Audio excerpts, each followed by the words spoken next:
No que no, sí que sí. Ya volviste a salir, Miguel Quiñones. ¿En dónde? Pues en las pláticas de las señoras que se quejan de que, ay, ese señor tan grosero que habla de, dice cosas muy feas y el Día de la Madre no respetó a las mamás. Y, no, hombre. ¿Cómo no? ¿Cómo no? Dije que felicidades a toda a todas las madres y a las A mamás, todos, a que son todas. cosas diferentes. Sí.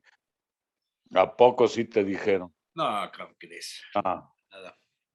¿Qué ha habido, don Miguel? pues nada nuevo bajo el sol, salvo, pues, la vida cotidiana de hace 2 años y medio, bueno, casi 3. Sí, ¿cómo ves lo de los médicos cubanos? ¿Qué te Hombre, parece? de maravilla, creo que durante la pandemia se contrataron a 20,000 doctores y creo que ya les dieron las gracias y ahora les están dando contratos de 3 meses. Bueno, a lo mejor no quieren irse a la sierra o alguna cosa así, pero dudo que los 20,000 digan que no. ¿20 Entonces, mil tantos? 20,000 doctores fueron utilizados en el sistema de salud para atender la pandemia. Sí, señor, salvo que mis datos sean erróneos. Sí, yo creo que estás mal. Yo creo que no. Creo que no fueron tantos, creo que fueron 500. No, hombre, no, 500 son los cubanos que vinieron, cara. Ah, te refieres al total de los que se contrataron. Ya, ya, ya. Sí, sí, sí.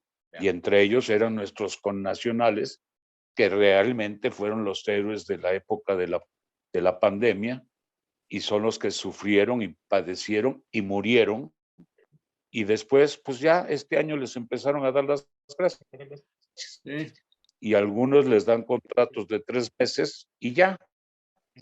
Pero bueno, a mí me vale gorro que vengan de Cuba, de Tahití, de Indonesia, de Taiwán o de Australia. El asunto es que vengan realmente a ayudar y a enseñar.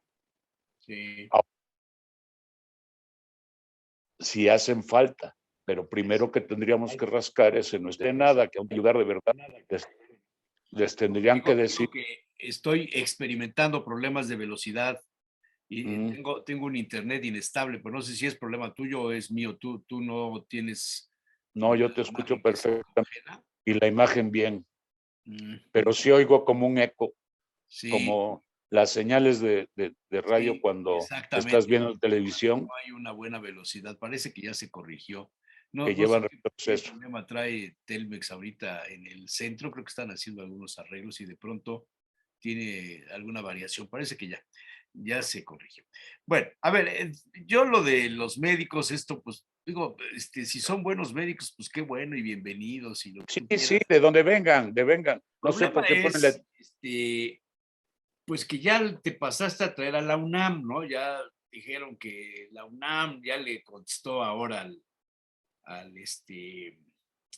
al presidente, que no es cierto, que hubo muchos médicos de la UNAM que se presentaron, que tuvieron su colaboración, que dice que el asunto de los cubanos no es precisamente pretexto ni mucho menos, porque alega López Obrador que los médicos abandonaron o no quieren ir a los lugares alejados.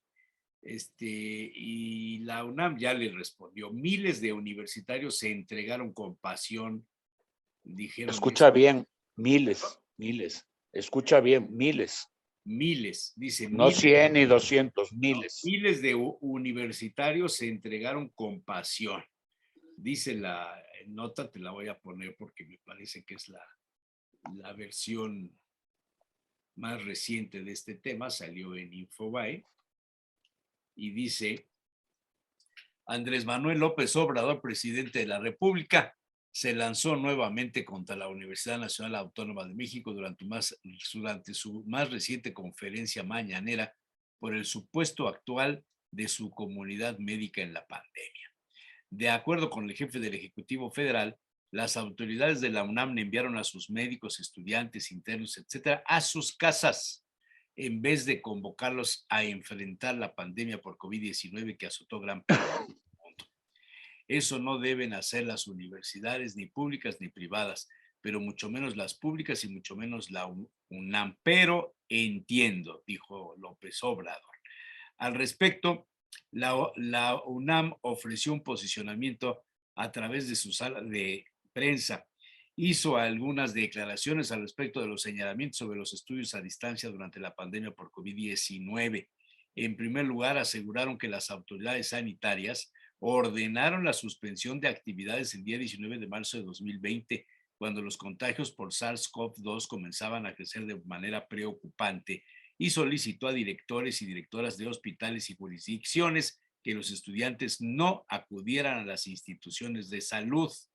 En ese mismo día, en el mismo acuerdo, se impidió además que los internos de pregrado en hospitales de primer y segundo nivel de atención, con el objetivo de contener los contagios y cuidar la salud, la universidad decidió apegarse al aviso. Sigue la nota. O sea, que no es que la universidad haya ordenado a los alumnos, a los estudiantes irse a sus casas, sino hubo una solicitud de parte del sector salud para que no fueran. Es al Así es, revés el asunto. totalmente. Y además, a estos doctores, porque yo me imagino que la intención del presidente es que vayan a lugares retirados, la sierra, lugares apartados de la Sí, ahí ciudad. es donde los mandan, a la Sierra de Esto- Guerrero, a la Sierra de Estoy de Puebla, acuerdo, a la pero que les Sierra paguen Negra, su qué sé yo. sueldo, que les paguen su sueldo y sus viáticos, no que vayan nada más con el sueldo, porque nadie va a querer ir. O sea, tienes que cambiar tu lugar de vida para ir a un lugar que quién sabe dónde demonios está. Y ok, con muchas ganas, ellos son doctores, me imagino que muchos tienen el espíritu hipocrático, pero, hombre, hay que ayudarlos. Hay que ayudarlos porque no sirve de nada mandar a alguien a la guerra sin fusil.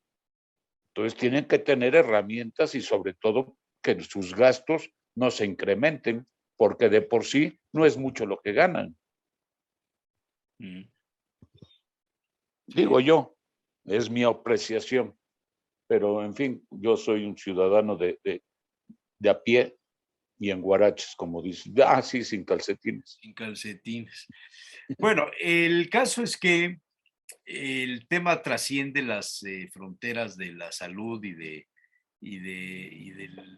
asunto relacionado con el COVID. Es darle empleo a cubanos cuando no hay empleo para los mexicanos.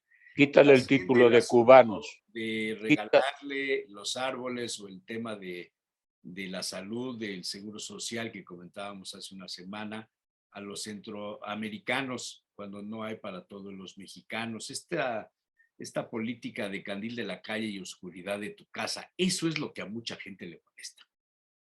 seguramente, y lo que se está buscando es un liderazgo que en alguna ocasión tuvo México dentro de Centroamérica y posiblemente toda Latinoamérica. Pero,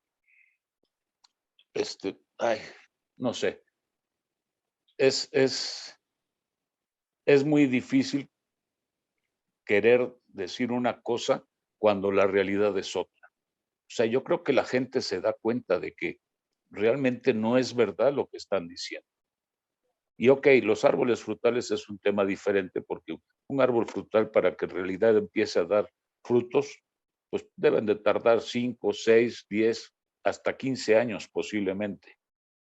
O sea, entonces es igual que el negocio de la madera. El negocio de la madera son inversiones enormes, pero a futuro.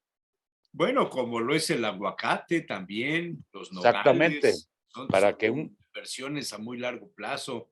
Toda claro, la zona maderera de cedros, de caobas, que es tan importante allá en la zona por donde va a pasar el Tren Maya, pues eso lleva décadas o siglos. sí, mínimo décadas, mínimo, porque si no vamos a caer en el árbol que se utiliza.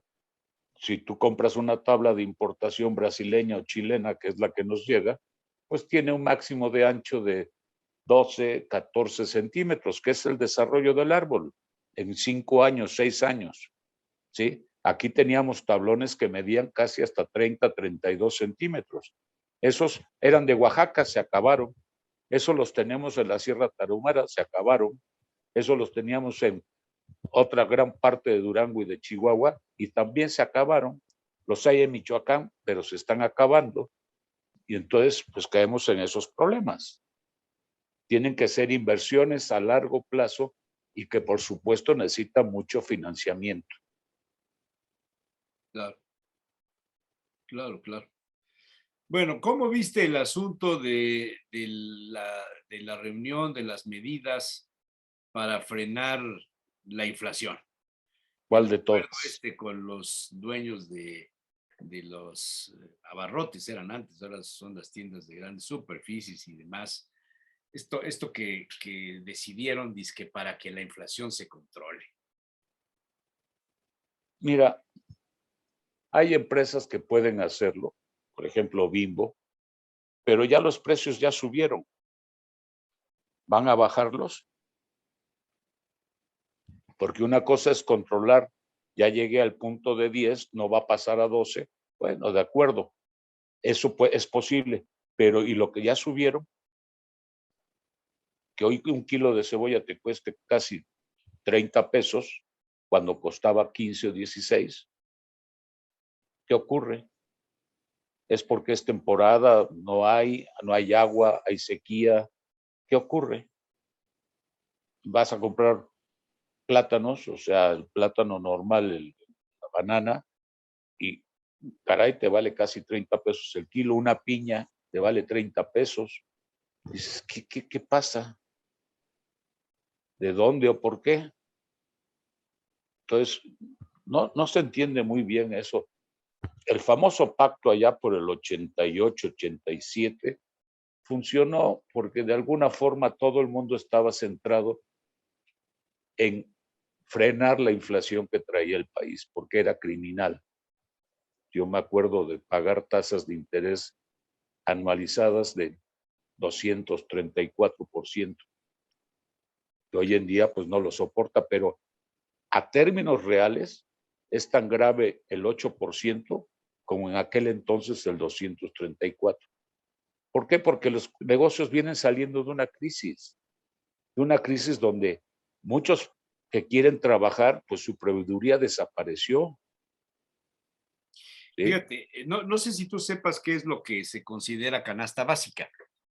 No, me imagino que los alimentos de todos los días, la tortilla, el frijol, el arroz, A el ver, aceite, tal vez. te la voy a poner a ver si coincide con lo que pensabas. Son 40 productos los que se consideran de la canasta básica de alimentos. Y fíjate, el maíz, pues el maíz sí lo usamos todos, es la base de nuestra alimentación en Mesoamérica, el maíz, el frijol también, Bien, el arroz, también, el azúcar, también. harina de maíz enriquecida. De A esa, mí me pues, parecería que es más la harina de trigo, a por mí, supuesto, a mí pero aquí también. pone harina de maíz enriquecida. Es que si ya pones maíz, ¿para qué pones harina de maíz No, es enriquecida? lo que tiene la canasta básica. Ah, Aceite vegetal comestible. pues se supone que cualquier aceite debería ser comestible. Si Unos no, con mayo, entonces estás hablando de aceite para coche, pues sí. pero así dice la canasta básica, no es invento, por eso la estoy poniendo ahí del Gobierno de México, en la página del Gobierno de Proyectos y Programas Prioritarios de la Secretaría de Agricultura. Atún. ¿Te parecería que el atún debía ser parte de la canasta básica? Sí, sí, es algo muy, muy demandado. Con una lata de atún, una tortilla y unos chiles, mucha gente come. Sí, al atún y la Tú sardina yo sí sabes le que la incluyo. lata del atún lo que menos tiene es atún, Sí, tiene harinas, por tiene supuesto, y sorgo. componentes, sorgo. Sí, por supuesto, pero bueno, es igual que la sardina, o sea, son También alimentos que, está la bueno, sardina, también está. sí, La leche fluida en polvo o derivado de leche. Fluida quiere decir líquida, ¿no? supongo, porque si no, pues sería sólida. ¿Los chiles envasados serían básicos? Sí, sí.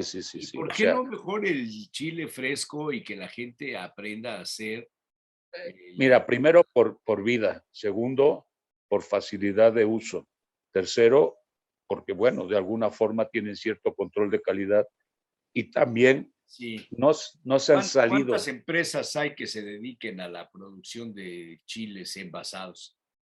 no sé, habrá Son muy cuatro o cinco, pocas.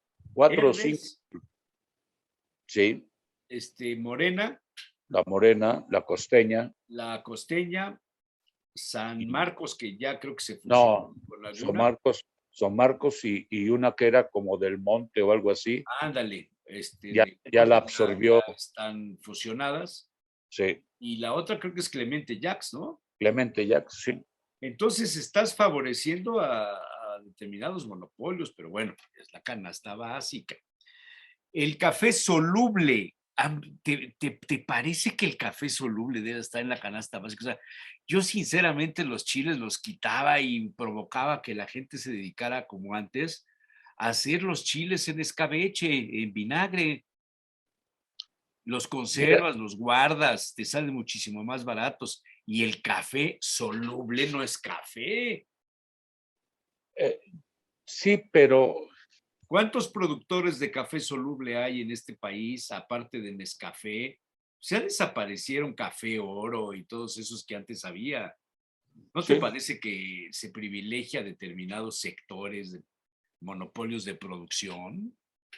puede ser, pero sí creo que sea un producto necesario, ¿eh? Mucha La sal gente, de mesa. Yo por el supuesto, café soluble tengo, no sé, 60 años de no probarlo. La sal de mesa, de la mesa que más aplauda. Avena, supongo que sí. pasta Sobre para todo sopa. también, Pasta para sopa. Está bien. eh, Le pongan pasta, sopa, porque puede ser pasta para dientes o qué, o sí, yo creo. Está bien, pasta para sopa, sopa. Estás como en esas fondas en donde se pone el menú. Menú de hoy, sopa aguada, aguada sopa seca, o sopa seca. ¿Cuál es la sopa seca? Pues arroz rojo. arroz rojo. Pues eso es arroz rojo, ¿no? La sopa como que siempre debe ser aguada, ¿no? Salvo cuando es un fideo seco. Lleva la Sí, tengo implicación de un la caldo. impresión de que cuando dice sopa, pues es aguada siempre. Sí, sí, un caldo. Harina de trigo, fíjate, ya apareció aquí la harina de trigo en el lugar número 15. El chocolate, las galletas Marías de animales y saladas también están en la canasta básica. Las lentejas, estas yo las pondría hasta arriba, man. Sí, está en primer lugar. Jabón de lavandería, jabón de tocador, Sí, papel higiénico, sí, detergente en polvo, crema dental, que debía ser pasta dental, ¿no? debería ser pasta No lental. crema. Carne de res, no, pues esto puede estar en la canasta básica, pero no hay mucha gente que no lo puede pagar.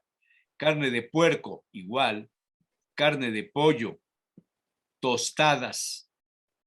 Las tostadas no es mejor que las hagas en tu casa. Sí, yo me imagino que son estas tortillas que te quedan, pues Sí, las puedes pero aprovechar. es que hay un fabricante que te vende Las las tostadas ya tostadas hechas para el aguachile, las tostadas para el marisco y no sé qué, ¿no? y unas que tienen gluten y otras que no tienen gluten. Y los totopos y cosas de Totopos, esas. ya también hay fábricas en Puebla, hay una fábrica gigantesca que hace totopos y todos los derivados estos de de tortilla frita y seca y horneada y demás. El pan de caja y de dulce. Pan de caja, pues otra vez volvemos a los grandes monopolios. El huevo fresco. No, pues ni modo que sea viejo. O sea, yo pensaba en los huevos estos que se guardan en China o en Japón, en donde es que Sí, los meten en las cavernas y que sí, son negros. No, sí. ¿verdad? No, no, Tiene que ser fresco de hoy. El pescado seco, el bacalao. no, se refiere más a otro. Pero sí, El sí es un pescado producto, seco es el tenso, por ejemplo, el camarón seco el es muy charal, utilizado. El charal, charal, charal. sí, Agua purificada. Digo, pues esa si no está, no la deberían de dar, esa no debería de costar ni Esa debería siquiera, ser pues, gratis. sí, pero en fin, también hay, Golosina de amaranto, cacahuate, o sea, las alegrías, ¿no? Estos que te venden sí, en la calle. Frutas deshidratadas. Ah, espérate, me brinqué. Puré de tomate envasado. ¿Por qué puré de tomate envasado? ¿Qué no es mejor el jitomate?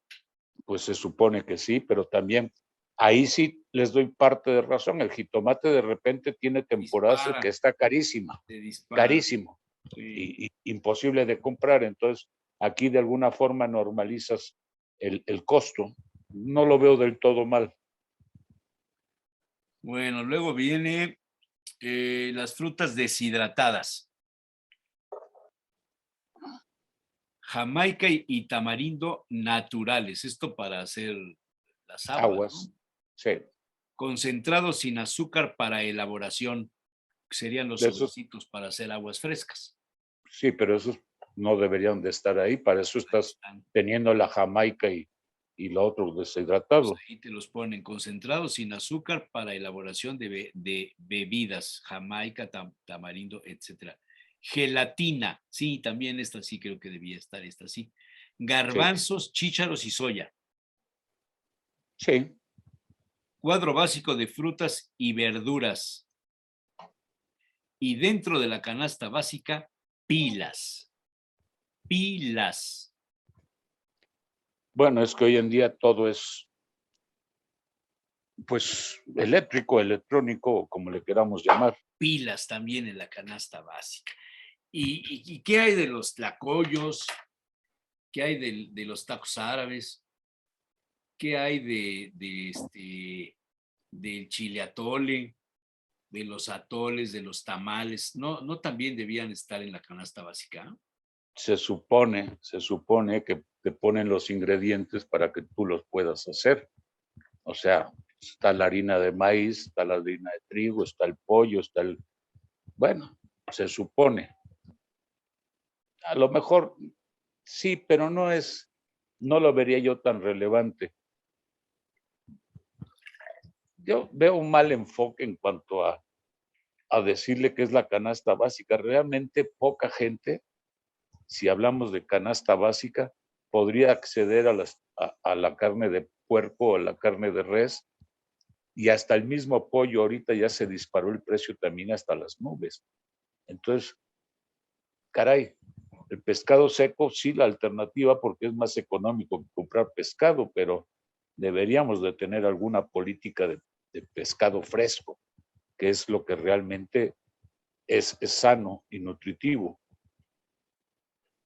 Hay muchos enfoques en todo esto.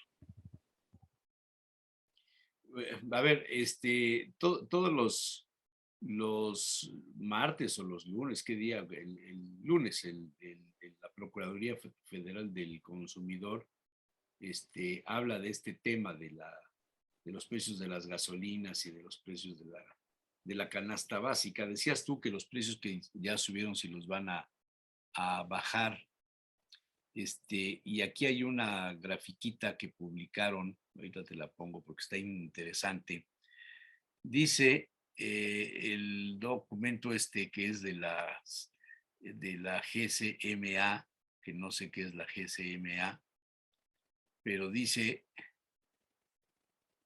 desciende el índice de precios de la canasta básica, pasó del 13.4% en marzo al 13.1% al cierre del mes pasado, en abril. Ahí tienes los Sí, precios en Ciudad de México, en Guadalajara y en Monterrey, que son las entidades que se monitorean, y el promedio de 4.6 en el 2018 bajó a 3.2 en el 19 y ve cómo ha subido del año pasado de 9.8, en marzo de este año subió a 13.4 y luego bajó a 13.1.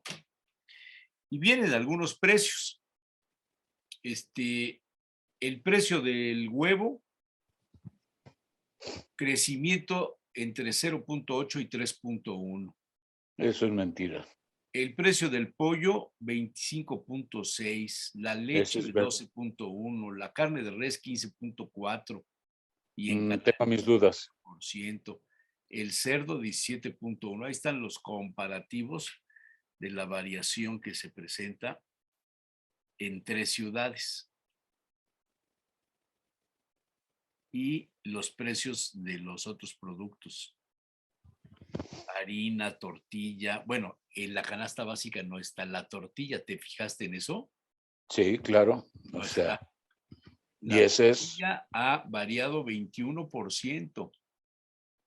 21%. El pan de caja 9.2.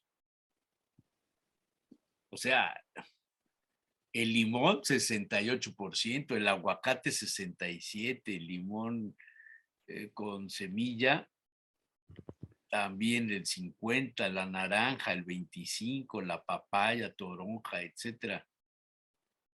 Lo que menos ha subido, es más, ha bajado, ha sido el mango ataulfo y el petacón. bueno, el petacón, poca gente lo compra. Los chiles, Sí. mira, esto que decías, la cebolla.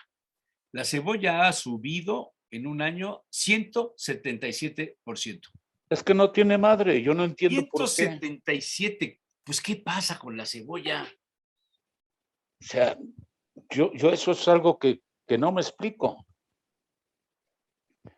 Te sorprendes cuando vas a comprar cebollas, dices, bueno, ¿qué les pasa? Porque además ya vienen maltratadas, tienes que desperdiciar Ya no casi hacen llorar como antes. exactamente, y tienes que desperdiciar una buena cantidad de cebolla para 177%. llegar a la parte limpia. El jitomate de bola 59.2, el chile poblano 55.6, el serrano 37 y pico, el brócoli 33, la lechuga romana, etcétera. Lo que menos ha subido es la papa blanca, el tomate verde, el melón chino, y lo que ha bajado, el pepino y el ajo. Pues hay que comer pepinos. Pues sí, no queda de otra. ¿Cómo ves esto? Es que eso es lo que está criminal. Eso es canasta básica. Eso sí debería ser canasta básica. Y si los productores del campo tienen dificultades, apoyarlos, darles dinero, financiarles lo que haga falta para que los precios se puedan mantener de alguna forma. Porque eso debería ser la canasta básica. No hay mejor alimento que eso, no totopitos ni galletas Marías. De ¿Sí? galleta María o de animalitos. O de animalitos, que yo no creo, no sé cuántos la comprarán, pero bueno. Pues es la que te venden al granel. Sí, sí, sí. Eso es. Bueno, hace unos días estuvo el presidente López Obrador en Puebla y en algunos estados para iniciar lo que se conoce como las jornadas de producción para el autoconsumo. Un asunto que invité al maestro Luis Cabrera Mauleón, que ya en otra ocasión estuvo con nosotros. Maestro, buenos días, muchas gracias, muy amable. Con mucho gusto, muy buenos días. Gracias. Buenos días. Porque en la última pues, entrevista que nos hizo favor de dar, salió el tema de sembrar, de producir lo que nos comemos, de todo esto. Y el presidente ahora tomó, para combatir la inflación, tomó esta idea de producir para el autoconsumo. Y es un tema que no sé si es posible, si no es posible, si todos tenemos las mismas condiciones. Me hubiera gustado escuchar en el discurso una parte más científica, porque creo que la política invade las intervenciones de los gobernantes. ¿No hubiera sido mejor hacer una jornada para consumir los productos de temporada que producimos? Porque estamos mal acostumbrados ahora a consumir las cosas todo el año. Y en el pasado, las amas de casa, las abuelitas o nuestras mamás todavía en algunos casos, fueron enseñadas a comprar la fruta cuando estaba barata, cuando era la fruta de temporada, y se compraba de más y se hacían mermeladas, se procesaban caseramente y se guardaban, estaban en la alacena, ahí en una puerta cerrada, y se usaban los frascos que sobraban de otras cosas, se cerraban perfectamente bien, se metían en agua caliente para desinfectar, se llenaban, se tapaban, se metían en el agua caliente ahí para que sellara todo y se guardaba. Y a los 2 meses, 3 meses, teníamos nuestras mermeladas. Y lo mismo teníamos los chiles en vinagre, los chilpotles en vinagre caseros. Los totopos se hacían de las tortillas duras que sobraban, que si no se le daban a los pollos o a los guajolotes o a la sopa de perro, el caldo del perro, ¿no? Pues se usaba para hacer sopa de tortilla, para hacer chilaquiles, para muchas cosas. La torta dura, el pan que no se consumía, se hacían migas o se molía el pan en el Pan rallado. molcajete o en el metate y se empanizaban las carnes, las pechugas, las milanesas o qué sé yo cuántas cosas que se Para usaban. la capirotada también. La capirotada. Bueno, pero ahora nos hablan de que hay que producir para el autoconsumo. Y a mí me entran muchas dudas con ese tema, maestro, porque creo que tiene que ver con los hábitos alimenticios, una buena parte, y la otra es que no todas las regiones tienen la misma capacidad de producir los mismos alimentos, que por eso es el comercio, porque se compra en una parte lo que no la hay y se lleva a un sitio donde hay demanda, pero no se puede producir y viceversa. Y eso es lo que establece en términos generales el comercio. Ahora nos están convocando a producir lo que nos vamos a comer. Y yo quiero ver si en Tecamachalco, el distrito de riego número 30, creo que así se llamaba todavía hasta hace unas horas, tiene la capacidad de regarse con las aguas de Valsequillo, que es el lago menos contaminado de la zona de Valsequillo. O sea, el discurso político no va de la mano con la realidad de la ciencia. ¿O ya me hizo daño lo que estoy desayunando? No, maestro, no, al contrario. Es muy congruente y muy pertinente el cuestionarse ese tipo de situaciones. Yo de los mejores planteamientos que he escuchado de propuestas del actual gobierno federal ha sido ese discurso de hace 2 días, esa reunión con agricultores, con ganaderos, con todos los técnicos, personal del gobierno, de las secretarías de Agricultura y del Bienestar que colaboran en este programa que se ha llamado Sembrando Vida, con personalidades del gabinete como el secretario de Agricultura, subsecretarios de la Secretaría del Bienestar. Es decir, va con todo el peso, con toda la caballada, podríamos decir, el programa. Y lo interesante, es muy congruente, o sea, es muy, digamos, realista, corresponde a una realidad y corresponde a una buena intención de política pública, pero estamos haciéndolo de manera reactiva ante una situación de crisis económica global, de un proceso inflacionario local que hemos visto y que está ocurriendo en todo el mundo también, y que entonces en reacción a esa situación, pues vamos a proponer este gran programa solucionador de las condiciones. No habría que esperar o no habría por qué haber esperado a este momento para impulsar un programa tan lógico como ese. Tampoco es la primera vez que se hace esto, lo han trabajado otros gobiernos en otras administraciones a nivel federal, se han hecho acciones por gobiernos a nivel estatal también, pues tampoco es nada nuevo. En el discurso es muy bueno, muy congruente. Efectivamente, lo que había que ahora revisar es todo este procedimiento, la operación como tal, la ejecución del programa, porque ahí viene la complejidad, porque estamos en un país con diversidad de condiciones económicas, culturales, biológicas, climáticas incluso, ¿no? La propuesta se hace interesante y esto lo hemos venido, yo creo que escuchó nuestro programa pasado el presidente, maestro, y de ahí tomó la idea, porque digo, no es nuevo, esto lo platicamos hace 2 o 3 semanas también. Yo lo he escuchado toda mi vida. Había Claro. un amigo que no sé si viva, Zacarías Puente, Miguel Quiñones, no sé si te acordarás de él, el cántabro. que Ah, vino sí, a sí, las sí, jornadas de los quesos.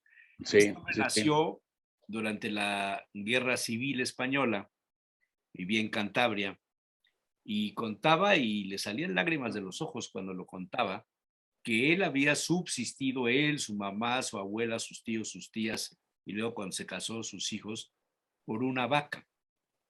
Y tenía un culto a la vaca como a la Virgen, porque la vaca, decía, nos daba la leche, con la leche hacíamos los quesos.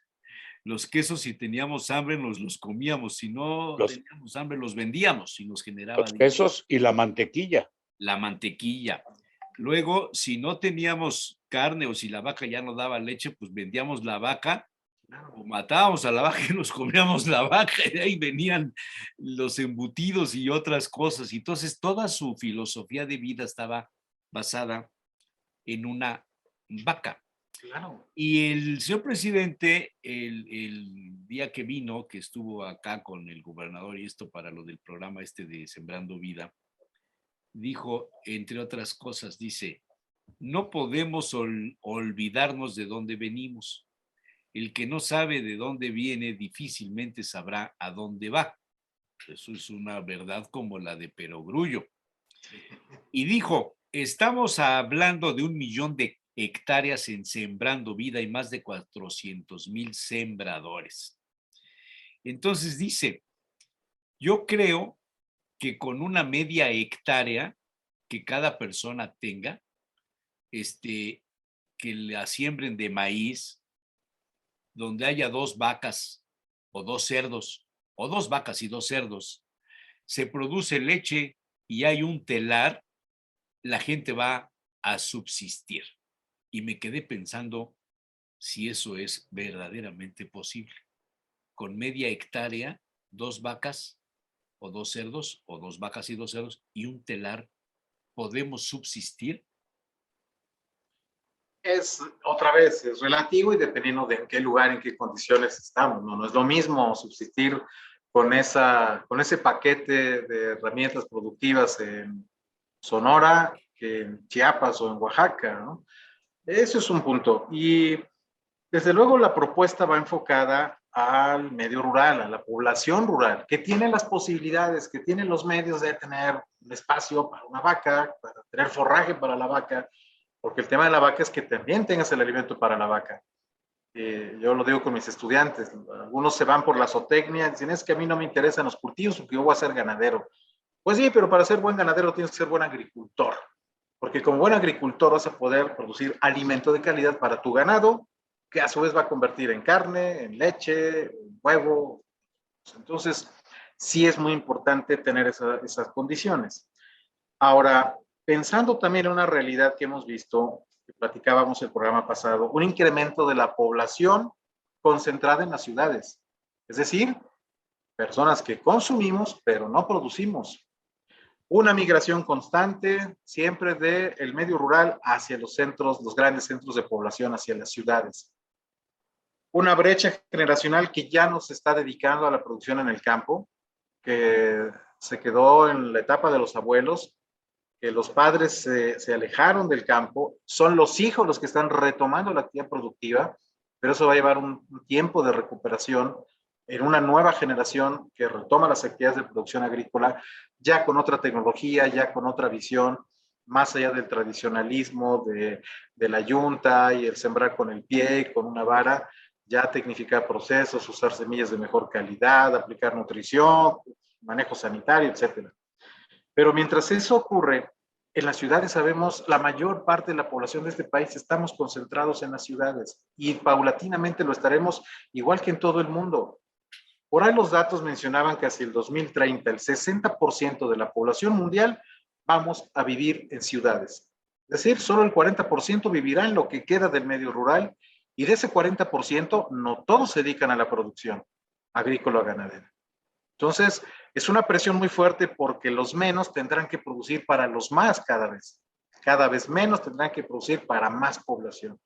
Por eso la importancia de los sistemas intensivos, ¿no? En menor espacio, mayor producción, con tecnología.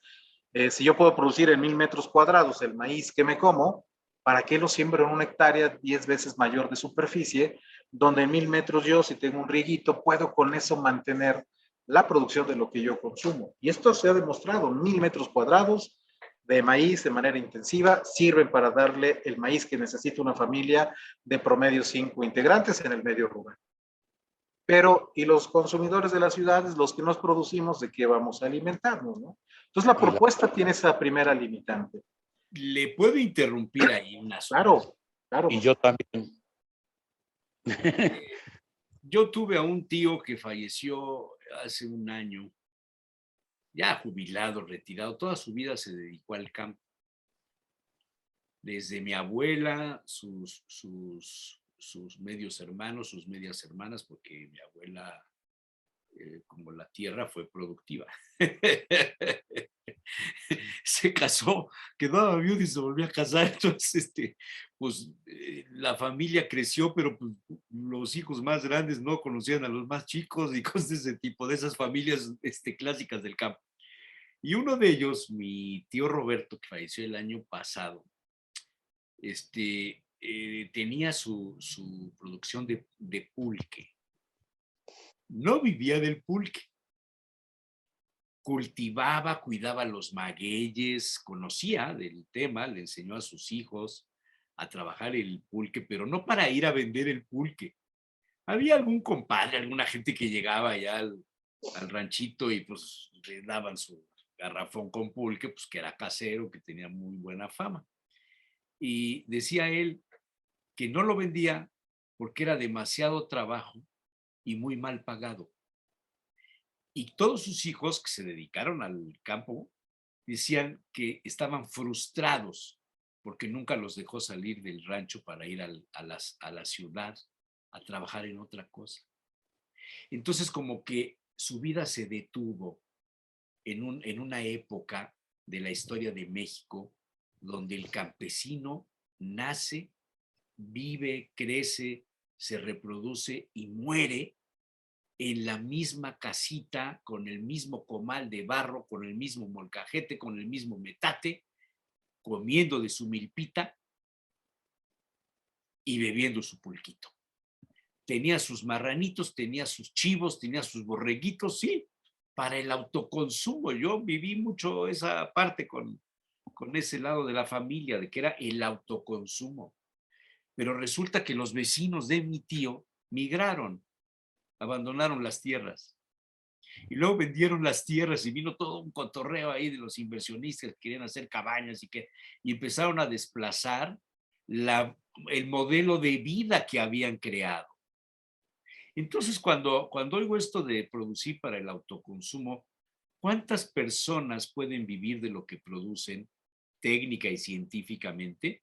¿Y quiénes están dispuestos a dedicarse a eso para autoconsumo o prefieren irse a cuidar coches, a aventar bolas de fuego, a hacer malabares, a robarse los espejos, a trabajar de peones o de lo que sea para tener acceso a otro estilo de vida?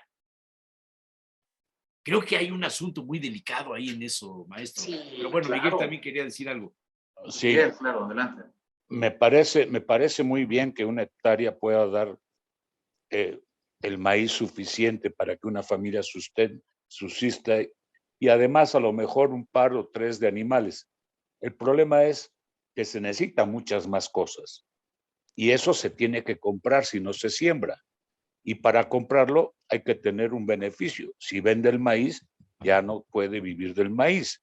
Entonces, aquí es una mecánica de qué tanto puedo dedicar a esto y qué tanto tiene que ser negocio. Porque se supone que esto del autoconsumo para contrarrestar lo que estamos padeciendo y lo que se va a padecer debe provocar excedentes en el campo que sea negocio y viable para el que produce en el campo, independientemente de su manutención. Entonces, engranar eso, yo oía por ahí alguna vez, también me gustaban estos temas, y hablaban de que para que una hacienda fuese rentable con todos los suministros y poder generar un negocio, tenía que tener cerca de 50 hectáreas como mínimo. Entonces, estamos muy lejos de una cantidad contra la otra. Y ahí es donde yo creo que viene el conflicto.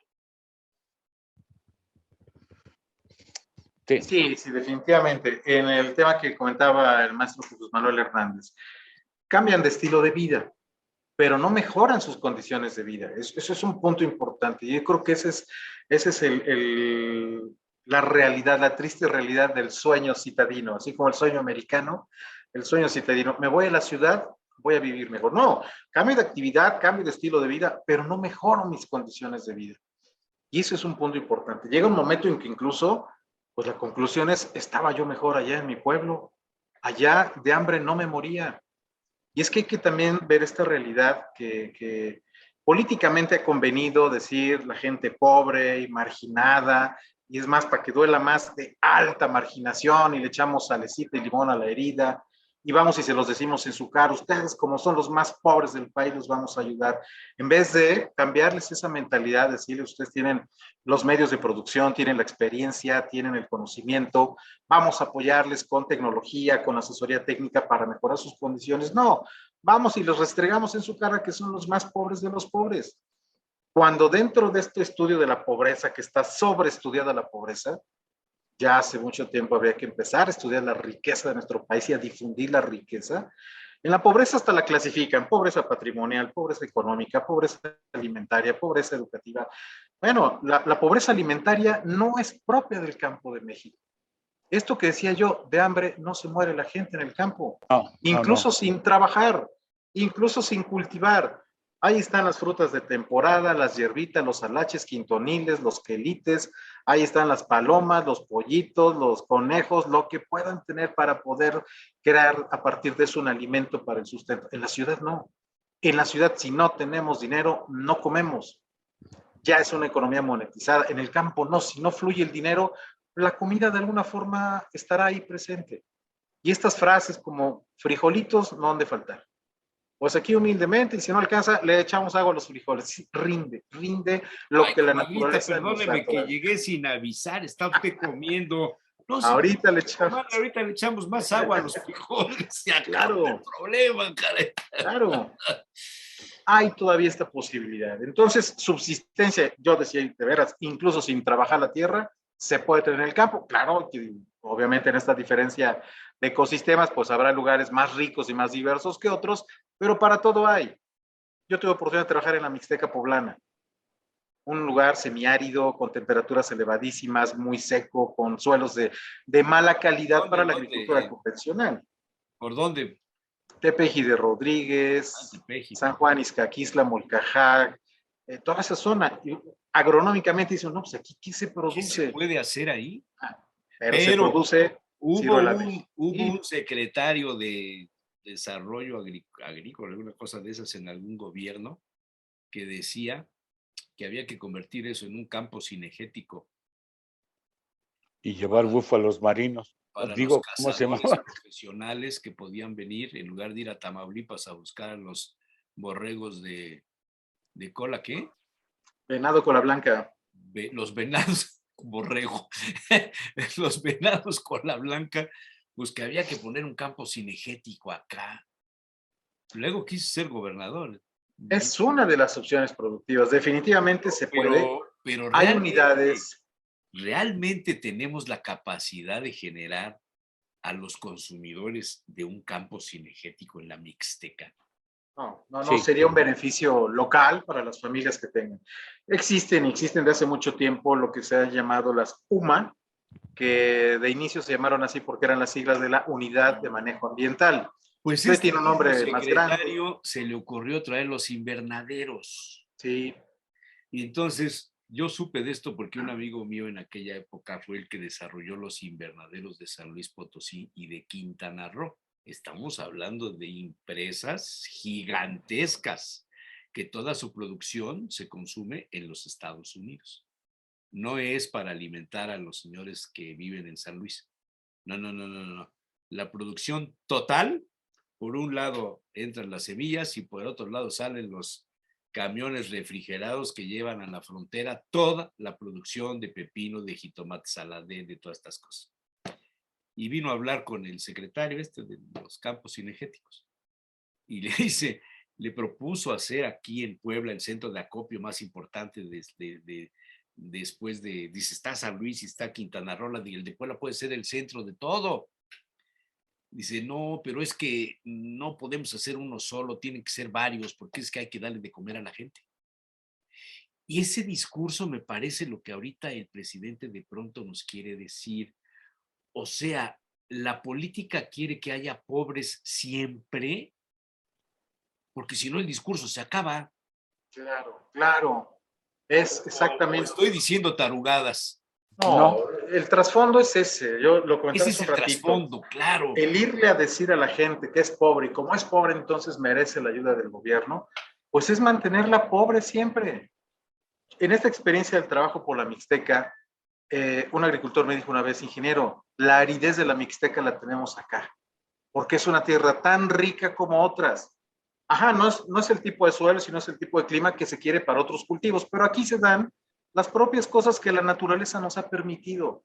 Tenemos ciruelas, tenemos guaje, tenemos chivos, tenemos pitayas, tenemos pitajayas, tenemos jetillas, tenemos una producción abundante adaptada a estas condiciones, que si bien no son para otros cultivos, sí son para estas especies con estas características. Necesitamos aprovechar nuestros propios recursos. Hace unas semanas fui con un grupo de estudiantes y nos decía el productor, un joven que incluso estudió agronomía, estaba en ese proceso de terminar su carrera, y decía, es que quisimos buscar la alternativa porque los granos básicos, el frijol y el maíz ya no eran, o nunca fueron negocio, sí nos daban alimento, pero no eran una actividad que nos dejara, que, don Miguel, que generara estas ganancias para seguir creciendo. Y buscamos las alternativas y no nos habíamos dado cuenta que las alternativas las hemos tenido toda la vida acá mismo. Ahora son productores de pitaya, productores de pitahaya. Aprovecho para hacer el comercial, invitarlos a que el día sábado 28 y domingo 29 vayan a Santa Clara, Huiziltepec, a la Feria de la Pitaya y ver y disfrutar de esta riqueza que la naturaleza les da en esas condiciones. Sin embargo, bueno, también no, la gente no va a comer pitayas porque además eran solamente en una temporada, pero permite tener ingresos que con eso pues ya pueden comprar los satisfactores más esenciales. He conocido productores de maíz, de autoconsumo, y producen más maíz. Y luego lo venden. Yo le digo, a ver, si usted produce su propio maíz, porque el señor me decía es que tengo que ir a comprar. ¿Y por qué va a comprar si usted cosechó buena cantidad de maíz? Es que lo vendí.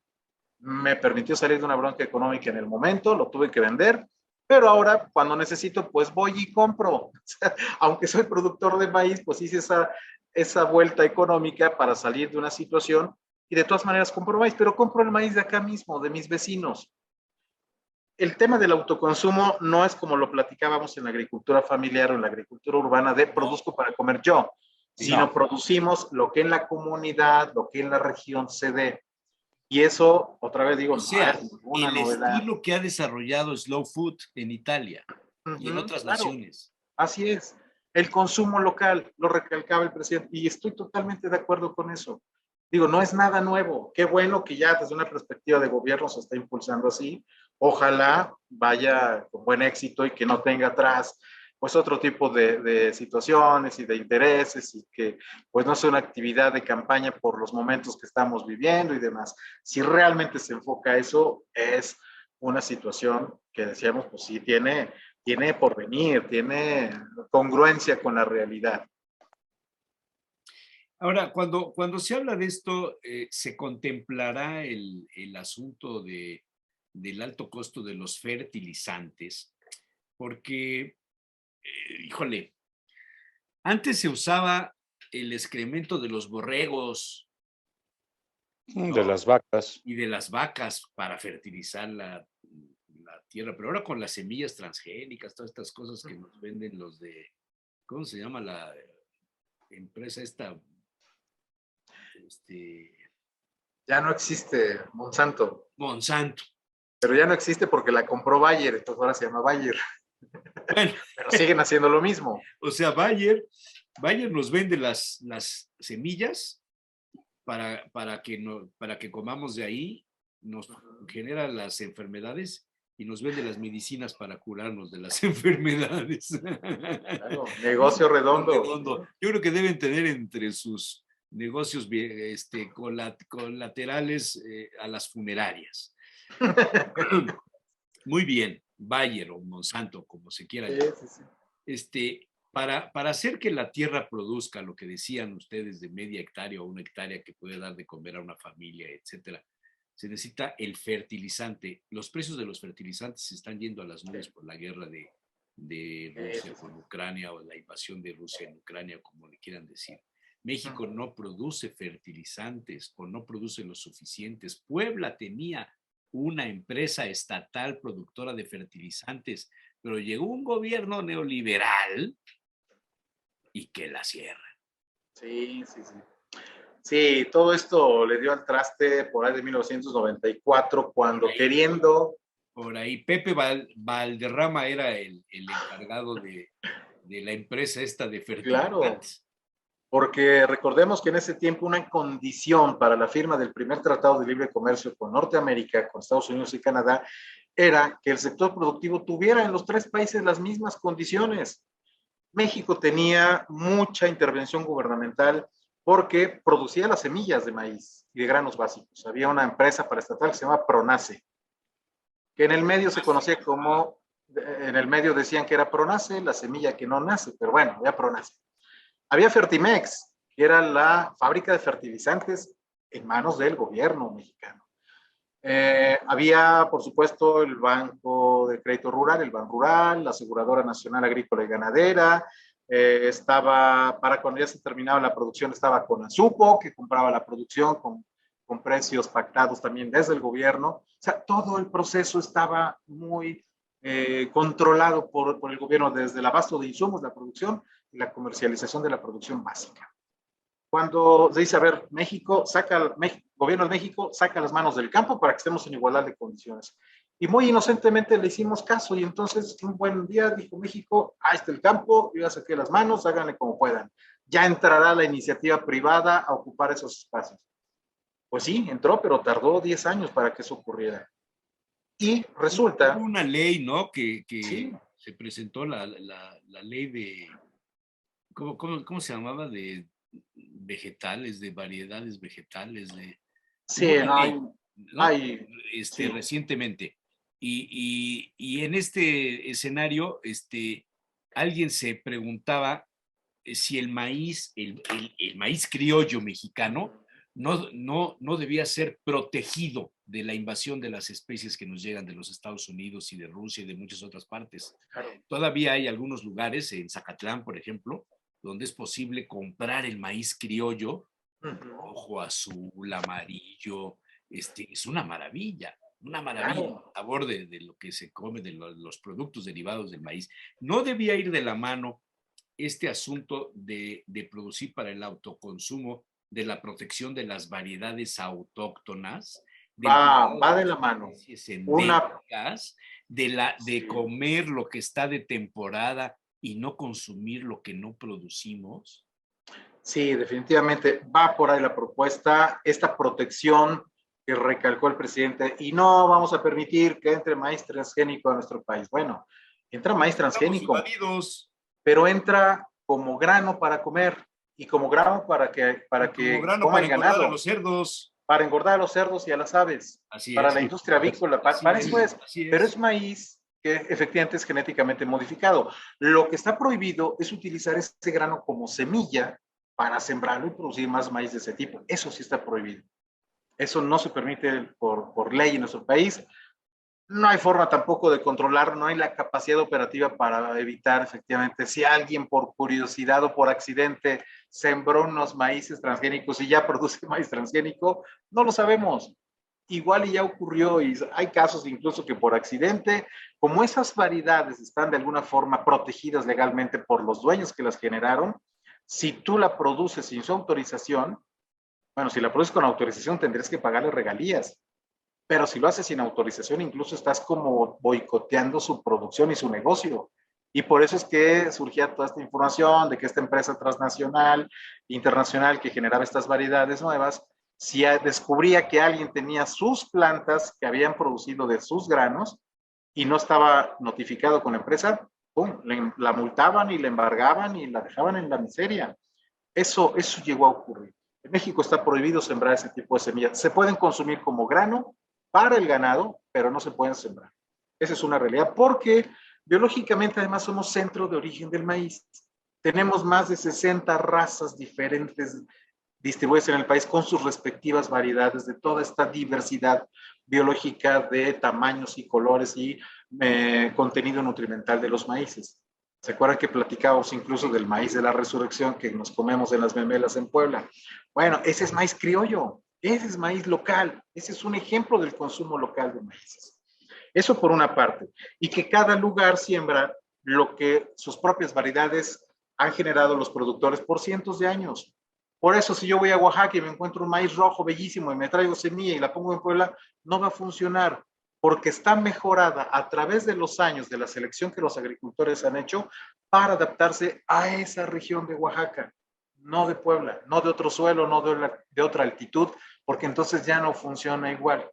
Y por eso, de alguna forma, nos obliga esa condición a consumirlo localmente, a producir y a consumir localmente. Cada región, cada lugar tiene su propia diversidad de variedades, hablando de maíz, pero hablando también de otros frutos, que todavía tenemos silvestres, hay tomates silvestres que podemos sembrar, que podemos mejorar incluso a través del tiempo para tener variedades propias. Ya nuestros jitomates hoy que vienen de semillas internacionales, y aunque el jitomate es un producto que se originó en Mesoamérica, sí, pues ahora le compramos a empresas europeas o norteamericanas carísima y nos cuesta 3 pesos cada semilla. ¿Por qué razón hemos perdido los mexicanos y los poblanos, en el caso del maíz, esa capacidad de conservar nuestra tradición de producción agrícola, de lo que nos hizo famosos en el mundo? Cuando yo era niño había un librito que se vendía en todas partes que decía lo que México le regaló al mundo. Creo que era de autor anónimo o de alguna cosita así delgadita, donde venían los dibujitos a blanco y negro, porque no era colores. Cuando yo era niño era televisión de blanco y negro, y decía lo que México le regaló al mundo. Y venía el guajolote, el jitomate, el maíz, el cacao, Chile, claro, el chile, etcétera, etcétera. El aguacate, la vainilla. El aguacate. Hoy día traemos fotografías, imágenes de Instagram o de Facebook o de redes sociales de los feos de Navarra.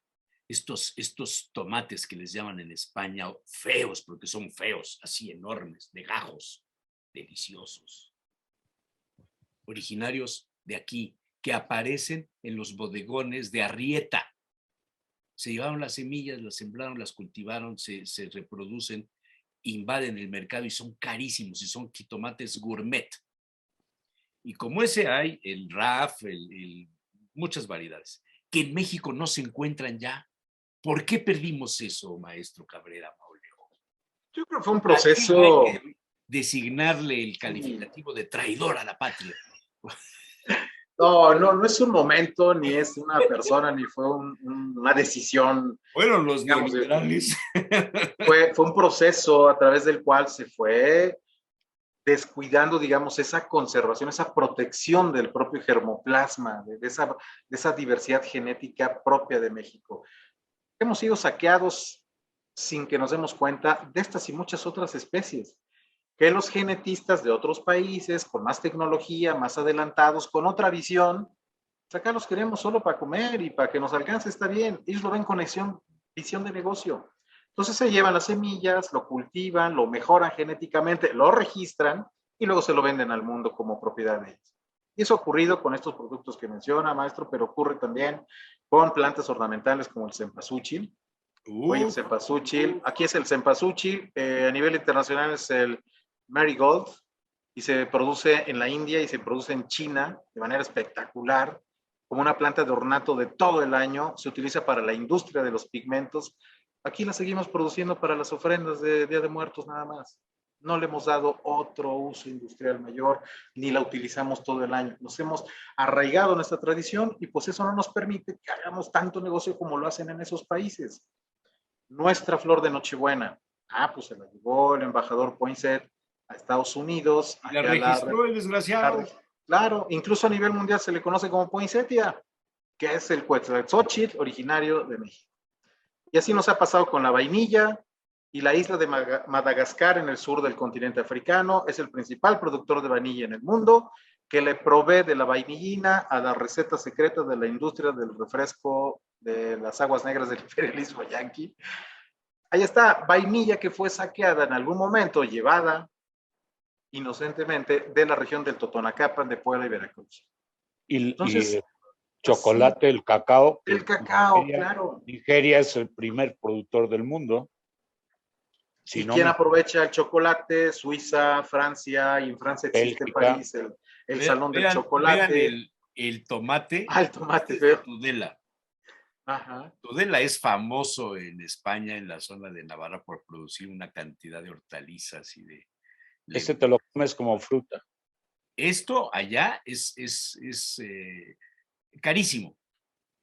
Aquí nadie se lo comería porque dirán, mira qué feo, porque queremos el saladet. Perfecto. Alterado genéticamente. ¿No? Así es, esos eran los tomates criollos. Estos eran los tomates. Por el tomate riñón, que ahora se produce ahí en la Sierra Norte, en Jicotepec, Huauchinango. Muy local, que parece de gajos, se le conoce como tomate riñón. Es el tomate gourmet y cuesta 5.50 euros el kilo. 5.50 euros el kilo. Así es. Qué cosas, ¿verdad? ¿Por qué perdimos? ¿Cómo volvemos? ¿Cómo nos reencontramos? Y no solamente para combatir a la inflación. Claro. O lo que se denomina hoy día esta alianza de producción para el autoconsumo. Yo ya estoy juntando mis botellas de vidrio, porque vino uno de los chicos de cocina con los que trabajo un nuevo proyecto, y me dijo, ¿por qué no ponemos arriba hortalizas? Hacemos con las botellas de vino vacías, hacemos el muro, le ponemos adobe para conservar la temperatura y hacemos invernaderos. Dije, a ver, espérate, vuélvemelo a decir. Y ya me convenció. Ya me convenció. Creo que puede ser interesante, como sucede en los restaurantes más famosos del mundo, que te llevan la lechuga en la maceta y cortas la hoja de la lechuga para que veas que es totalmente fresca. O el cactus. En algunos restaurantes en el País Vasco que se come un cactus, te llevan el cactus, lo cortan y ahí te lo hacen ensalada. O sea, ¿qué tal que llevemos a la gallina y ponga el huevo la gallina y directo al sartén, vamos? Allá lo llamaban chumberas, no sé, en Asturias, alguna vez alguien le llevó a mis tíos y lo sembró y él le decía siempre, ahí están los higos chumbos. Sí, el higo chumbo es la tuna que da el nopal. Exactamente. Que da el nopal. Y era un nopal que tenía a lo mejor 3 metros de altura, ¿eh? Sí. Y que se usaba como forraje para los animales, el nopal. Exacto. En España. Yo creo que todo esto que estamos hablando con el maestro está muy interesante, pero si no me equivoco, uno de los países que daban envidia en la producción agrícola del mundo era Francia. Lo que también hay que recordar es que el campo francés era el que mayor subsidio en el mundo recibía. Y yo creo que en México por ahí debemos empezar. Quizá los norteamericanos estén muy pegaditos a esos tal vez. ¿eh? Pero si hablas en tamaño de proporción. Estados Unidos recibe mucho subsidio.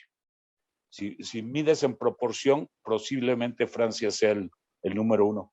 Y aquí es lo que deberíamos empezar a ver, en vez de pensar en termoeléctricas y refinaderías y trenes, ese dinero destinarlo al campo, por supuesto no se va a ver igual ni va a lucir igual, pero a largo plazo sería la solución. Sí, definitivamente. Y en esta historia que les digo reciente del 94, México retiró los subsidios, pero Estados Unidos no. Canadá tampoco. Si no son imbéciles. Nos quedamos bailando en la loma. Y se convirtieron en el granero de América. Queriendo ser igualitarios, pues salimos perdiendo. Y entonces ellos se avanzaron en su tecnología, igualamos condiciones de mercado, pero perdimos el apoyo gubernamental para fortalecer el sector agroalimentario. Y tardó 10 años en recuperarse. Y es indispensable. Y Fue su cuanto primera más, necesidad. mejor. Y cuanto más, esa sí es es la de seguridad canasta básica. nacional. Esa sí es la canasta básica. Claro. Y la alimentación sí es un tema de seguridad nacional, no la información del tren o de las vacunas. Exactamente. Pero bueno, esta es la realidad en la que estamos, ¿no? Pero bueno, retomando el tema de la convocatoria presidencial, la idea no es mala, No, es posible que funcione, hay viabilidad. Puebla sí. estaría inserta en una posibilidad de generar lo que consume, maestro Cabrera Mauleón. Sí, claro, claro. Puebla también con esta riqueza tenemos prácticamente todos los climas existentes, desde las nieves perpetuas en los volcanes hasta el semidesierto en las zonas áridas de la Mixteca, pasando por el trópico húmedo, el trópico seco, el altiplano, las zonas de los valles centrales de Atlisco se ha presumido el mejor clima del mundo, donde se produce prácticamente todo. O sea, esa diversidad nos da esa fortaleza en el estado de Puebla, que no tienen otros estados donde pues nomás hay de una y no hay mucha forma de cambiar de sistema de producción. Aquí sí. Acá tenemos desde el café, los cítricos, las plantas ornamentales, los granos, las hortalizas, las frutas de cactáceas repartidas en todo nuestro estado con ese potencial de convertirse en cadenas productivas, rentables, competitivas, sustentables, que ya no depende de una decisión de gobierno, ya la gente lo está haciendo, lo está aprovechando, está ya siendo beneficiada a lo largo de los años de esta apropiación de los recursos que la propia naturaleza les da, donde le agregamos un poco de tecnología y entonces se vuelven cadenas productivas. Sí, eso es interesante. La relación entre la producción, el autoconsumo, no debe quedarse solo en el consumo de la familia, sino pensemos en los negocios que se dedican a transformar los alimentos, a los restaurantes, las loncherías, las cafeterías. Si pudiéramos conseguir que todos consumieran lo que se produce, quizá bajarían precios, Sí. quizá no habría tanto desempleo en el campo. Claro. Ahora, este programa con este modelo está destinado para un estrato socioeconómico que lo requiere en este momento. No es para todo el país, no es para toda la población, porque no van a dejar de producir los invernaderos de exportación, los grandes fruticultores de Chihuahua, los grandes ganaderos del norte, los productores de ganado de los trópicos, no van a dejar de producir los piñeros de Veracruz. Ellos van a seguir con sus grandes volúmenes para abasto local y para exportación. Y seguirán produciendo eso nada más durante mucho tiempo porque es lo que sustenta su actividad productiva. Pero sí, para este sector donde de repente económicamente no le va a alcanzar el dinero con este proceso de inflación para comer lo mismo que comía hace un año, sí es una estrategia que va a ayudar, va a paliar esta situación económica de las familias que menos tienen. En el campo, de verdad que no me preocupa tanto como en el medio rural. Pensemos en una familia pobre de un cinturón urbano y una familia pobre, entre comillas, del sector rural. ¿Quién tiene más desventaja? La de la ciudad. Ahí es donde sí tenemos que tratar otro tipo de estrategias, otro tipo de situaciones, porque además ahí es donde está de la mano el tema del consumo de drogas, donde está la violencia, donde está la delincuencia, por esa presión de pobreza, porque ni siquiera hay para comer. En el campo no.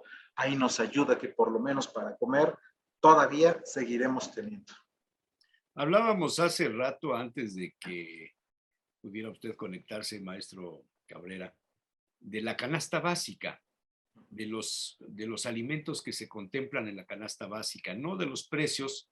La cebolla me espantó, ha subido el 177%, qué bruto, es impresionante. Pero los alimentos que están considerados dentro de la canasta básica, a mí me brinca el café soluble, por ejemplo, me brinca la harina de maíz, me brinca.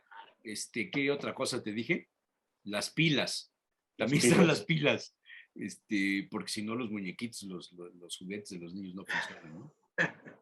Las galletas de animalitos. Las galletas Marías y las galletas de animalitos y las galletas saladas, las tostadas. Las tostadas. Eso no debíamos de volver el pan de caja. costumbre de hacer las cosas, Los chiles en vinagre también están ahí. Claro. ¿Cómo Por ves supuesto. lo de la canasta básica y lo que se considera que debe formar parte de la canasta básica? La carne de cerdo, la carne de pollo, la carne de res. Todos estos productos ya procesados, ya productos de una industria, la harina, los enlatados, el pan, son más para la población urbana. En el campo no se consume tanto esos productos, aunque ha cambiado también la dinámica propia comercial, porque pues antes era, vamos a comer, pues mátate una gallinita y hacemos caldo de gallina. Ahora ya es vete a la tienda y tráete 2 latas de atún y una mayonesa y hacemos una ensaladita y te compras un paquete de tostadas cuando tienen el maíz, el nixtamal y las tortillas se pueden hacer tostadas con eso mismo. No, pues cómprate las de caja de la tiendita. O sea, también esa dinámica ha cambiado mucho los hábitos alimenticios en las comunidades rurales, pero todavía conservan mucho de lo propio que se produce ahí mismo. Sí, en las ciudades, pues haremos centrado esto de las harinas y el pan y los enlatados y los productos procesados. Por eso y por la cantidad, por el volumen que se consume, es que se consideran dentro de la canasta básica. Pero, pues ahí, digo, hay beneficio, por supuesto, a una gran población. Digo, nosotros mismos consumimos galletas, consumimos pan de caja. Bueno, pues si ese precio se mantiene estable, no sube al ritmo de inflación, pues ya salimos de alguna forma beneficiados también, apoyados por la industria, por el comercio. Algo muy cierto que decía en estos discursos, pues es que las tiendas de autoservicio, dice, pues no importa porque no le ganan tanto a estos productos. Lo importante es que el cliente vaya, compre su pan al mismo precio, pero ya que está por ahí, pues ya se compra unas galletas, un refresco, otra cosa a la que sí le ganan más las tiendas. Y tiene razón, de alguna forma.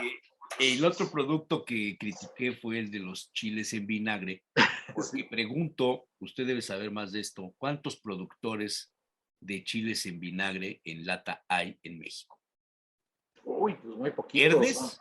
Dos de las grandes industrias las tenemos aquí en Puebla, Jax, San Marcos y La Morena, ¿no? No, San Marcos ya la compró La Morena. Que se unió que se fusionó, claro. ¿Cuál? ¿5? ¿6? Exacto, sí, es muy y poco, sus productos son considerados en la canasta básica. Sí, el pan de caja, pues también hay un solo productor masivo que hasta claro. Pan. ¿No sería mejor fomentar que la gente hiciera sus chiles en vinagre en su casa? Por supuesto que sí, claro. Tendría que ir por ahí todo este proceso. Otra vez, en el campo la gente lo hace, seguro que lo hace. Platicábamos con mi grupo de estudiantes en la mañana, la ciruela mexicana de la Mixteca. Sí, se comercializa. La ciruela de la Mixteca, qué buena es. Sí, riquísima, es un producto de temporada. No es grandota, es más chiquita. La huesudita. La huesudita, sí. Y lo que no alcanzan a vender en fresco, lo secan en petates al sol, se deshidrata como si fuera la ciruela pasa y la guardan. Exacto. Y el resto del año la van sacando poco a poco. Exacto. Y siempre tienen ciruela. Exacto. Ellos sí saben todo lo que es ahora agroindustria y valor agregado en los alimentos surgieron como métodos de conservación de los alimentos. El secado, el salado, los dulces, las saladas, las almueras, claro, las mermeladas, los embutidos. Eran métodos de conservación, no eran para darle valor agregado ni para exportar, eran para guardar la comida porque no todo el año iba a haber.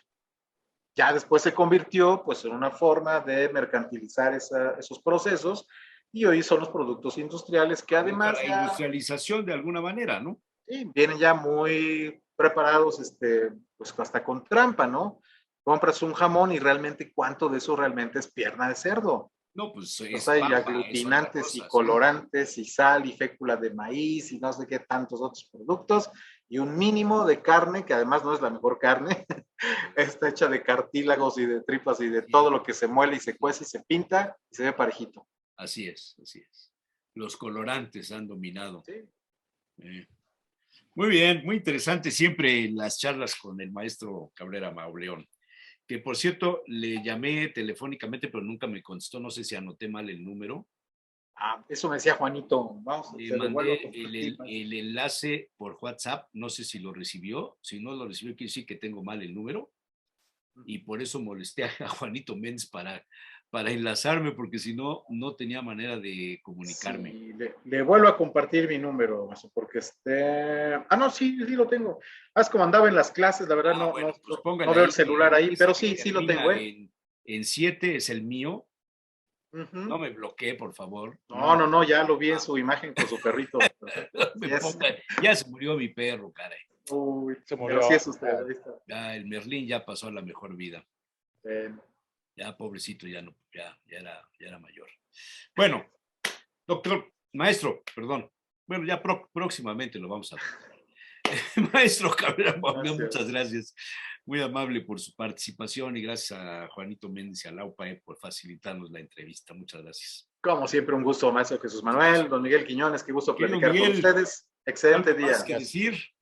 No, suficiente por hoy. Bueno, suficiente por hoy. Muchas gracias y buenos días. Hasta luego. Gracias. Nos vemos. Voy a la bolsa inmobiliaria. Me falta la sección de la bolsa inmobiliaria. Voy a ella. Muchas gracias. Sale, nos vemos, Chucho.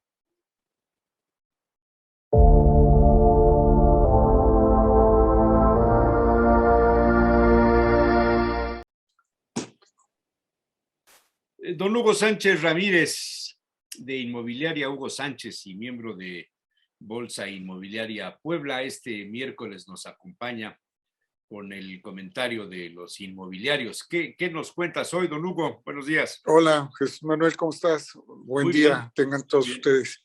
Pues mira, hoy vamos a tratar de platicar un poco sobre lo que son las inversiones en bienes raíces. A nivel nacional, fíjate que siempre ha sido una preocupación por parte de los inversionistas que le apuestan a los inmuebles, tener un rendimiento certero, un rendimiento seguro.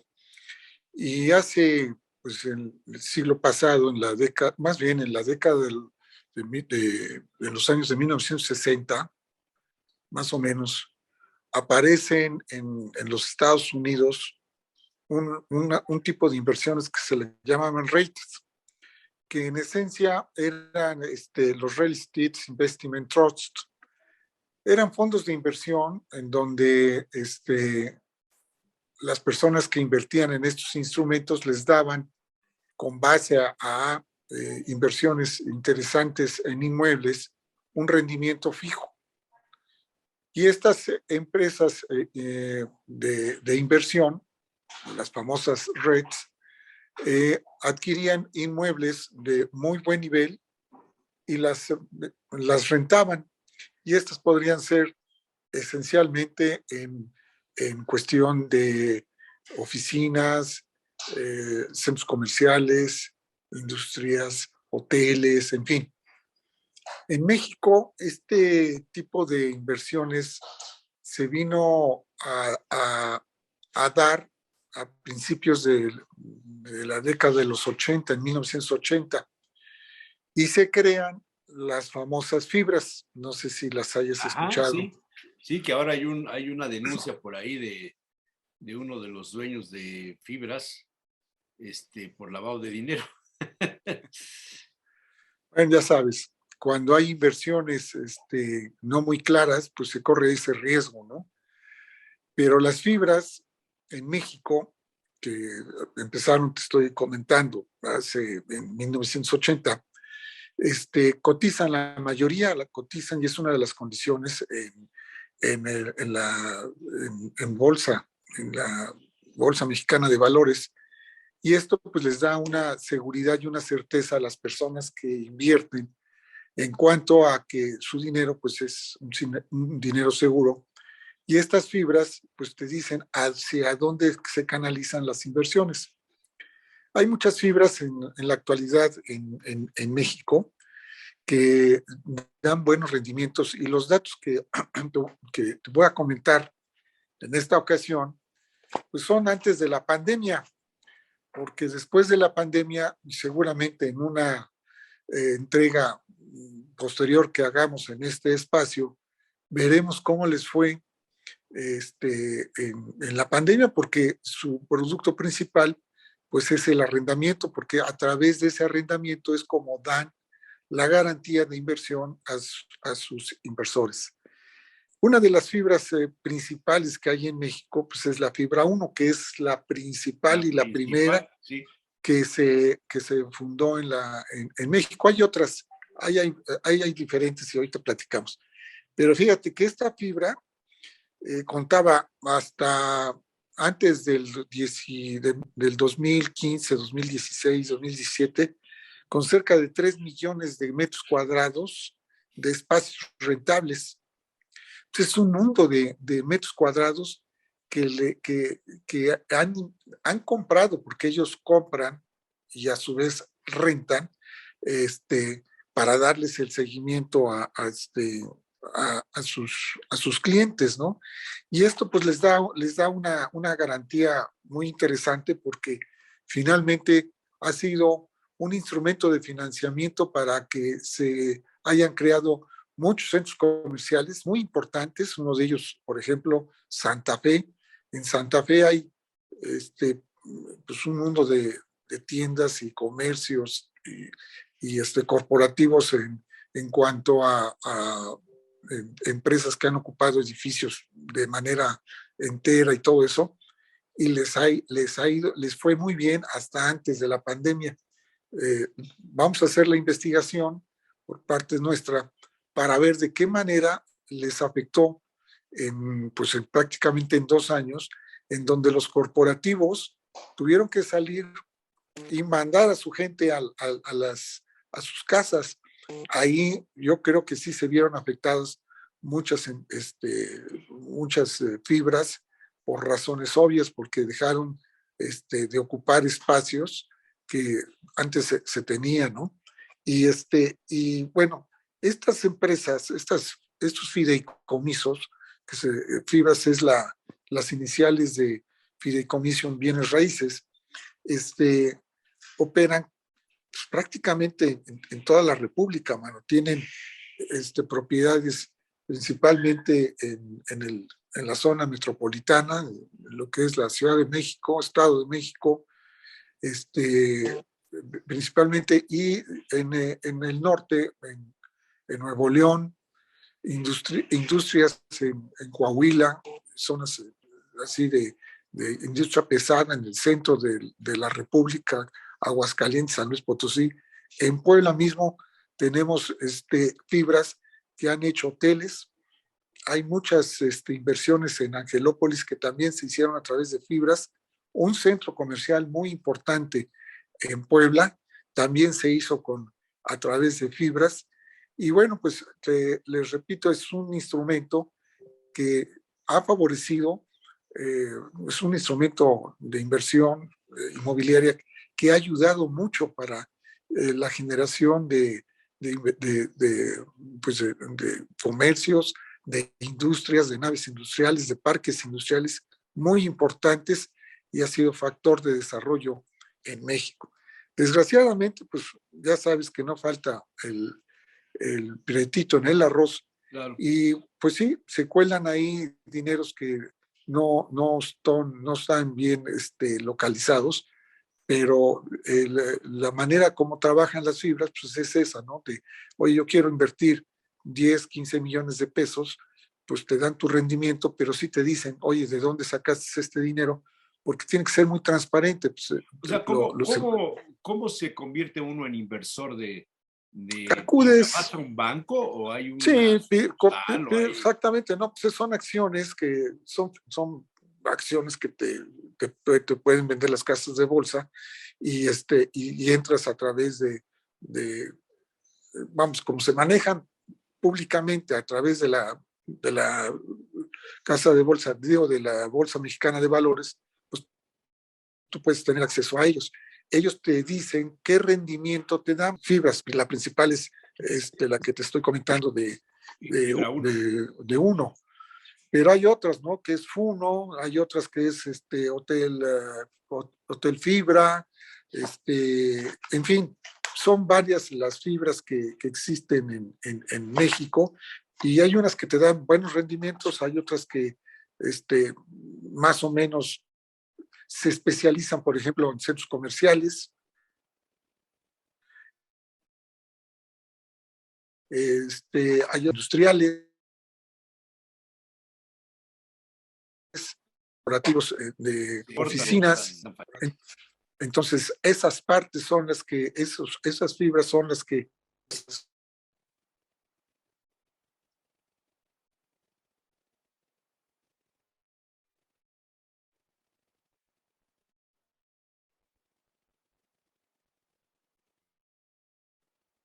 corporativos, a las grandes tiendas a donde saben que no van a dejar de pagar la renta, o que a bancos, por ejemplo, que no van a dejar de tener algún problema de litigio en función de su ocupación o en función de muchos casos que hemos platicado por los cuales no te llegan a pagar rentas, ¿no? Entonces es una de las características por las cuales se hace atractivo el que tú saques un dinero y lo inviertas, claro, con tasas de rendimiento adecuadas. No te van a dar tasas arriba de los 20 o 30%, no, pero sí te dan una tasa segura en donde pues tú inviertes tu dinero y en función de los rendimientos, el tiempo y todo esto, te dan tu rendimiento, que no te dan mensualmente. Hay unas que te dan semestral, trimestral o cuatrimestral tu rendimiento, pero siempre garantizado sobre una tasa. Entonces, bueno, pues es un elemento muy interesante para manejar las inversiones cuando tienes algún excedente en inversión. Sí, yo te decía de lo que leí de las investigaciones de los dueños o los que dan la cara de Fibra 1, que han sido denunciados por presunto lavado de dinero y defraudación fiscal. Max y André El Man Arasi, dos personajes del mundo de las finanzas que son los dueños de Fibra 1 precisamente, y en el diario Reforma aparecieron algunos datos relacionados con esto. El inversor, el que llega de buena fe con su dinero a depositar, a comprar su participación, sus acciones o como se le llame, puntos, creo que hay unos que se mueven por puntos, ¿no? Compras unos puntos, 5 puntos, 10 puntos. Aquí en Puebla hubo un caso muy famoso de un edificio por allá por la zona de Lomas. Si tú llegas de buena fe, tú inviertes tu dinero y estos señores cometen un fraude fiscal o lavado de dinero, como dice la nota que salió en el diario Reforma hace unos días, tú no eres cómplice de eso. No, o sea, porque tú tienes cierta protección, digamos, como inversor. Sí, mira, aquí el tema es el siguiente. Los representantes, bueno, el representante legal, el consejo directivo y los accionistas principales tienen la obligación de exhibir sus recursos y manifestar de dónde vienen esos recursos. Pero los recursos son multimillonarios. Yo aquí tengo los nombres de, por ejemplo, los principales accionistas del Grupo UNE, y el que encabeza es Gonzalo Robina, Gerardo del Ángel, Javier Elizande, Eleazar Pulido, Ignacio Tortiero y Jesús Estrada. Son los que dan la cara al público y son los que meten su dinero en función de decir vamos a comprar inmuebles, porque ellos los compran. Y los compran, pues pueden ser de manera directa a través de otros instrumentos, en fin, pero ya una vez comprados y ejercidos el dominio pleno, entonces es cuando ofrecen al público en general el poder meter un recurso que yo creo que no tiene que tener un mínimo, ¿no? Porque son cantidades muy, muy altas para entrar con 100,000 o 200,000 pesos. Ahí tienes que entrar con 1,000,000 o 2,000,000 de pesos por lo menos, ¿no? Sí, entonces, sí, porque son inversiones muy altas. Realmente cuando se manifiestan como son datos que aparecen en la Bolsa Mexicana de Valores, tienen que ser datos públicos plenamente confiables, contablemente auditables y certificados por la Secretaría de Hacienda y todos esos instrumentos. Ahora, ¿de dónde vienen los recursos de los principales inversionistas? Bueno, ahí sí ahí yo creo que es el tema donde ha encontrado algunas cosas irregulares, pero tú de buena fe, pues tú manifiestas, yo tengo 2 millones productos de ahorros, productos de negocios, productos de el que un excedente de mis utilidades pues, van para allá y no pasa nada. Malo es cuando tienes un recurso que no sabe el fisco bien a bien de dónde procede, pues ahí sí se va a tener muchísimos problemas, ¿no? Ahora, está toda la inversión está sustentada en bienes inmuebles. Total, 100%. Siempre. No hay, Es así. no hay otra. Es un fideicomiso, como su nombre lo indica, es un fideicomiso en bienes raíces. Y en cualquier tema, ¿no? O sea, tú puedes, ellos compran, generalmente compran y pocas veces desarrollan, pero cuando desarrollan, pues son productos propios, ¿no?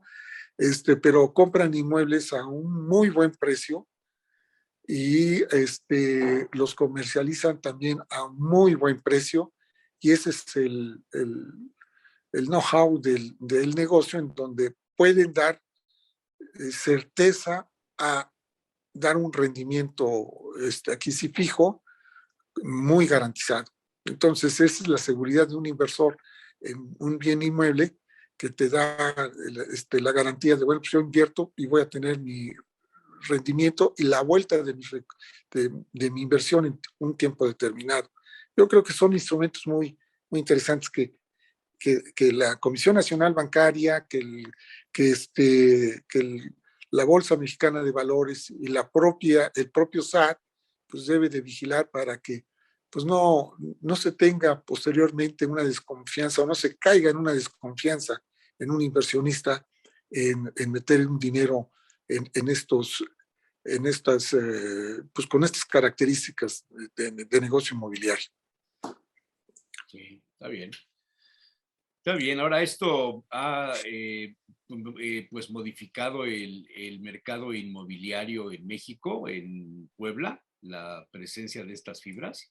Mira, yo creo que esta es una de las razones por las cuales ha crecido mucho, no nada más en Puebla, sino a nivel nacional, el que se tengan muchos centros comerciales.